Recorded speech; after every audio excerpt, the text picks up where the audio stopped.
sitten pimeässä huoneessa, että ne on erikoiskokeita, mutta siinä on myös muitakin sitten, että katsotaan koko tämän läpi testin, että miten koira toimii. Ja Jelkallahan se oli ihan mukana siinä ja niin kun se meni kattoon, sen ei tarvinnut apuja ja sama niin kuin tuo pimeässä huoneessakin, ettei tarvinnut kutsua, että se toimi siellä. Ja vaikka se vähän itse kolistelikin siellä, niin se ei mitään haitannut tahtia, että löyti sut sieltä. Että siitä +2 hyvä. Terävyydessä on sitä, että kun se jätetään yksin tuohon seinälle, niin kuinka se puolustaa itteensä ja ihan se siinä sanoi koko ajan ja oli ihan sitä mieltä, että tänne et näppeines tuu. Ja sit kun se hyväksyi mut ihan hyvin siinä, niin siitä +3. Puolustushalussa katsotaan sitä, että te menette yhdessä laumana liikkeellä ja miten se niin puolustaa sua ja sitten itseään. Niin siinähän se oli kans ihan topakasti mukana ja oli kyllä sitä mieltä, että tänne et tuu ja meiltä et rahapussia vie. Niin siitä +3 kanssa.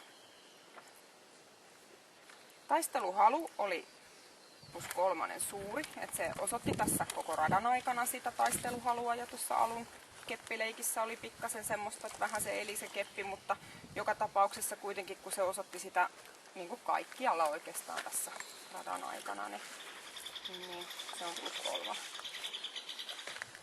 Hermot on +1, hieman rauhaton. Ja siihen on... Mites sä puhut?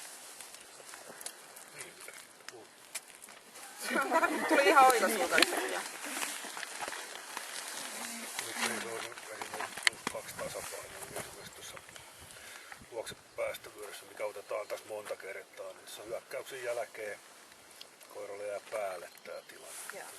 Se ensiksi niin hyväksyy, sitten se kumminkin niin palaa sen mieleen ja sitten se rupeaa haukkuun siinä ja ottaa niin uhkana. Niin tämmöinen koira ei voi olla tasapainossa.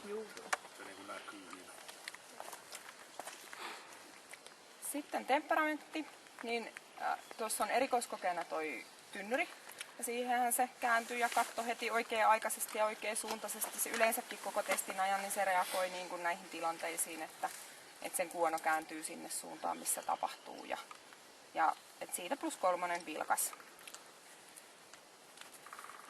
Kovuus on niin kuin koiran muistia ja siinä katsotaan, että kuinka se muistelee näitä, niin kyllähän eihän se hirveästi muistele näitä ja tosiaankin vaikka kolisi ja ryvisi, niin ei paljon muistellut, että siitä mentiin ja sama tuossa haalarikulmalla ei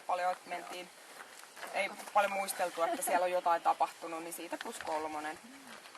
Luoksepäästävyydestä, niin sillä oli vähän sitä semmoista pientä niin kuin jälkikäyntiä tosiaankin siinä sen puolustushyökkäyksen jälkeen, että vielä se, että se ensin hyväksyi sen hyökkääjän ja sitten se kuitenkin niin kuin alkoi sitten sen jälkeen niin kuin sanomaan, että ei olekaan niin mukava tilanne, niin siitä +2p, että hieman pidättyväinen. Ja laukaisun pelottomuus tuli laukausvarma ja pluspisteitä 200 pistettä ja miinuspisteitä ei tule mistään. Se on ihan hyvä.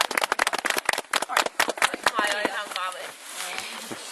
Niin oli jo aivopieru kävi. Jos mä testin ohi, niin nyt voi olla oma itse.